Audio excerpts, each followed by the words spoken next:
Bonjour à tous, reprise du travail pour les membres du gouvernement après 2 semaines de vacances. Le premier conseil des ministres s'est tenu donc hier après ce temps de repos au conseil présidé par le chef de l'État, le dialogue politique et les élections d'octobre prochain à l'ordre du jour.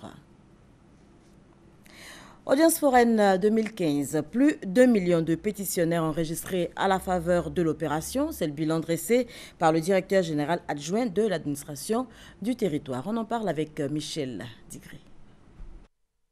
Ce sont 1 755 demandes qui ont été formulées au cours des 3 mois de l'opération d'audience foraine 2015. 499 348 sont relatives au certificat de nationalité. Nous pensons que le bilan est satisfaisant au regard des délais impartis.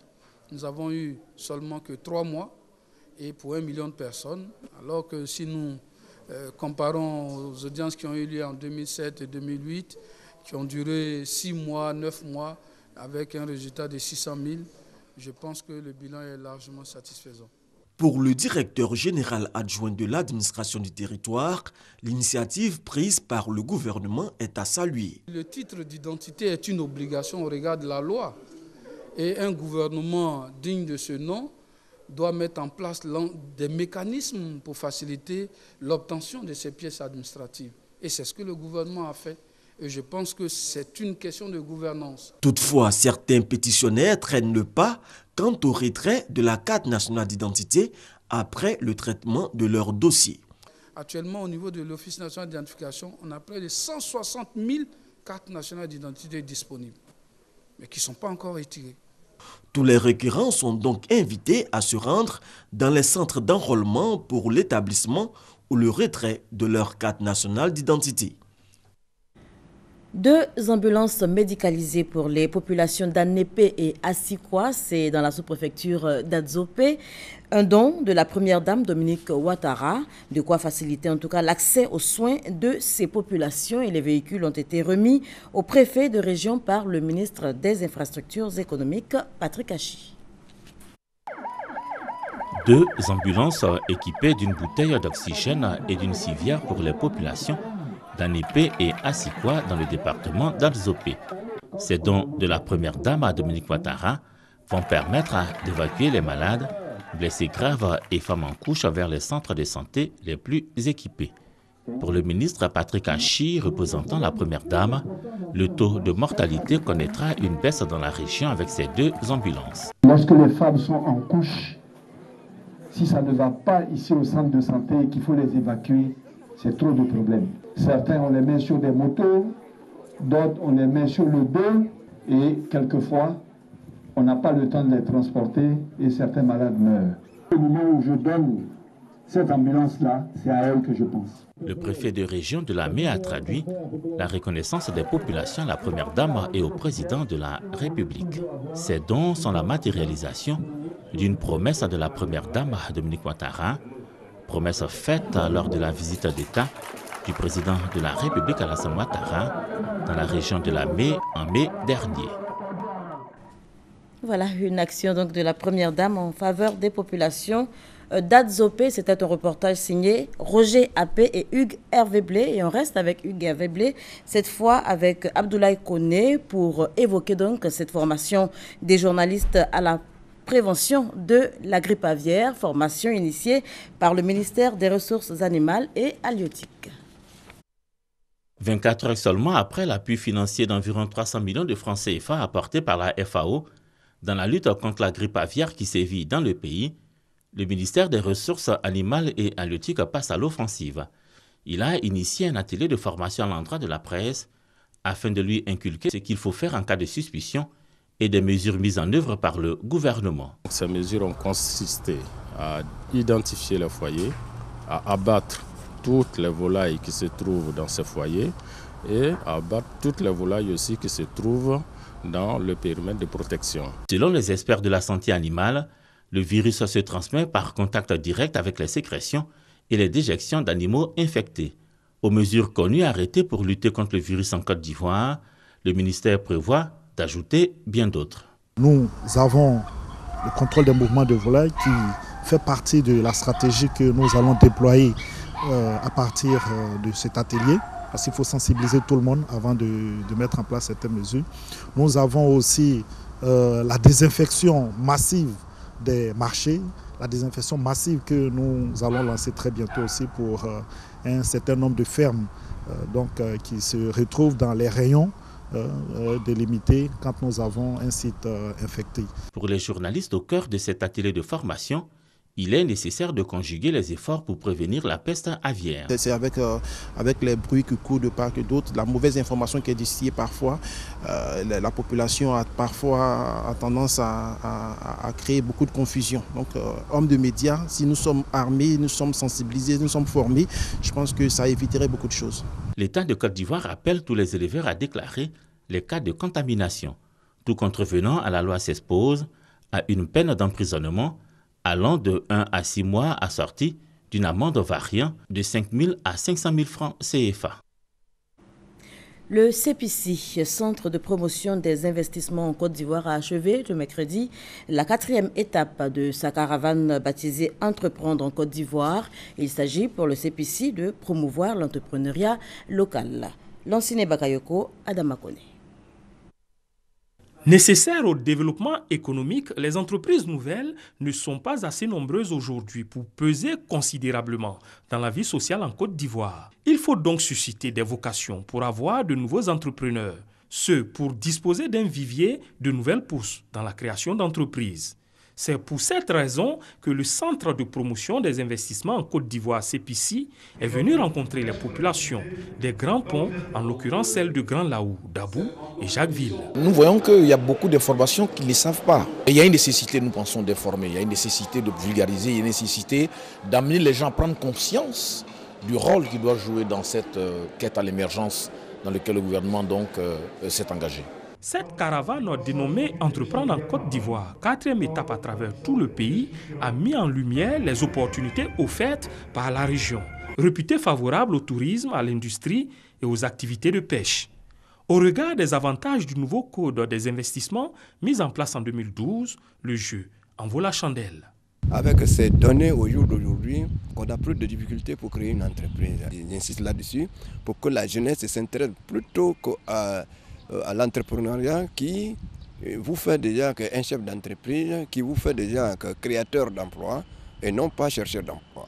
Message reçu 5 sur 5 par une jeunesse désormais bien au fait de ses propres lacunes et surtout consciente que son avenir se jouera sur le terrain de l'auto-emploi. Nous les jeunes, on n'est pas formés sur certaines choses, souvent on se perd dans ce qu'on veut faire. En tout cas, l'initiative du CPC est la bienvenue. La région des Grands Ponts est caractérisée par une forte activité de production et de commercialisation d'articles, de tubercules, de coco et de produits halieutiques. Un autre séminaire dans ce journal, celui organisé par l'unité opérationnelle de l'Institut pour les ressources naturelles en Afrique de l'Université des Nations Unies, basé au CIRES. Il est question de réflexion sur la recherche doctorale. Franck Wadio. Un doctorant commentant un document visuel, une assistance et des enseignants attentifs. Le décor pour une soutenance, mais l'exercice est plutôt expérimental. Nous sommes à la première session d'un stage doctoral de l'unité opérationnelle, section Côte d'Ivoire relevant de l'Université des Nations Unies, branche universitaire de l'ONU. Cette université entreprend des recherches pour la résolution de problèmes touchant le développement humain. Ce séminaire de présentation se situe dans le cadre du renforcement des capacités des jeunes chercheurs, des doctorants qui ont bénéficié, n'est-ce pas, d'un soutien financier pour leur permettre de faire de la recherche et en même temps aussi de pouvoir échanger avec les autres chercheurs pour bénéficier de leur expérience. Pour cette journée de présentation, Christian Abois est doctorant. Il réfléchit sur l'efficacité économique de la pisciculture dans le sud-est ivoirien. À travers donc cette étude, nous avons montré qu'il y a un potentiel productif et un potentiel économique qui peut être réalisé si l'État intervient dans le secteur en encadrant donc les aquaculteurs à pouvoir gérer de façon efficace les ressources qui s'utilisent dans la production. Communication, échange, discussion. Le stage doctoral est ouvert aux ressortissants des États africains inscrits dans des programmes doctoraux. Il s'agit de fournir aux doctorants l'opportunité de réaliser des travaux sur des sujets liés à la gestion des ressources durables en Afrique. Au Niger, le dialogue a repris entre les communautés musulmanes et chrétiennes 8 mois après les violences qui ont éclaté dans le pays suite à la publication de la caricature de Mahomet à la une du journal Charlie Hebdo. Les deux parties ont décidé de faire la paix. Ben Touré, Alexis Ouedraogo. 8 mois après les émeutes anti-Charlie qui ont embrasé le Niger, musulmans et chrétiens ont amorcé un dialogue en vue d'une cohabitation pacifique. Ce rapprochement entend favoriser le mieux vivre ensemble. Il est devenu nécessaire, sinon obligatoire même vraiment, que vraiment les différents leaders religieux se rencontrent pour se parler. Les participants au dialogue entendent privilégier ce qui les rassemble. Nous devons nous voir en tant qu'humains pour vraiment continuer à vivre dans une coexistence pacifique. Parvenir à ce résultat, des comités de dialogue ont été mis sur pied dans les 8 régions du pays. Le chef de projet Rêve Revalorisation du Vivre Ensemble indique l'objectif principal est de prévenir les conflits d'ordre religieux et maintenir le cordon entre chrétiens et musulmans. Le second résultat est de contribuer au dialogue entre les religions au Niger. Et il s'agit là de faire en sorte qu'il y ait des rencontres, des discussions, des activités pour pouvoir apporter de l'éclairage mutuellement entre la religion chrétienne et la religion musulmane au Niger, pour aller vers une meilleure coexistence pacifique. Le projet Rêve visant à rapprocher les deux communautés est financé par l'Union européenne et mis en œuvre par l'ONG américaine Care International. Et puis c'est peut-être la fin du tramway à Hong Kong. Après plus d'un siècle d'existence, l'icône du transport pourrait être retirée du circuit, mise en cause son caractère encombrant. C'est de là que vient le surnom des trams de Hong Kong, les Ding Ding. Mais aujourd'hui, la petite cloche pourrait sonner la fin d'un siècle de bons et loyaux services. Une proposition sera bientôt étudiée par la ville pour retirer les tramways du centre. L'idée, améliorer le trafic. Un sacrifice inacceptable pour de nombreux Hongkongais. C'est vraiment un des symboles de Hong Kong. C'est injuste de dire qu'il est trop vieux et qu'il bloque le trafic. Il fait partie de notre culture locale. Moi, je suis chauffeur professionnel et je ne pense pas qu'il soit gênant. Il a sa propre voie, ses propres rails.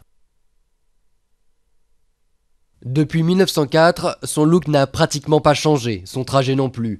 Mais sous terre, la concurrence est rude, le métro fait le même parcours mais beaucoup plus vite. Suffisant pour tourner la page du tramway, selon l'homme à l'origine de la proposition. Puisque la ligne de métro est terminée, le tramway devrait être retiré des rues, parce que nous ne pouvons pas nous permettre d'avoir des services qui se chevauchent. Pourtant, 200 000 usagers prennent le tramway chaque jour, un moyen de transport bon marché, 25 centimes d'euros le ticket, et efficace sur les courtes distances, assure la RATP Transdev, propriétaire de la ligne. Le tramway n'est pas responsable des problèmes d'embouteillage. Le tramway est une victime des embouteillages à Hong Kong. La raison des embouteillages à Hong Kong, tout le monde la connaît, c'est l'augmentation du nombre de véhicules particuliers, plus 50% dans les 10 dernières années. Embouteillage, pollution, le centre de Hong Kong est saturé. Le 23 octobre prochain, un comité de la ville décidera si le tramway doit s'arrêter pour de bon. Voilà qui met fin à ce journal. Merci de nous avoir suivis. Prochain rendez-vous de l'information, 10h.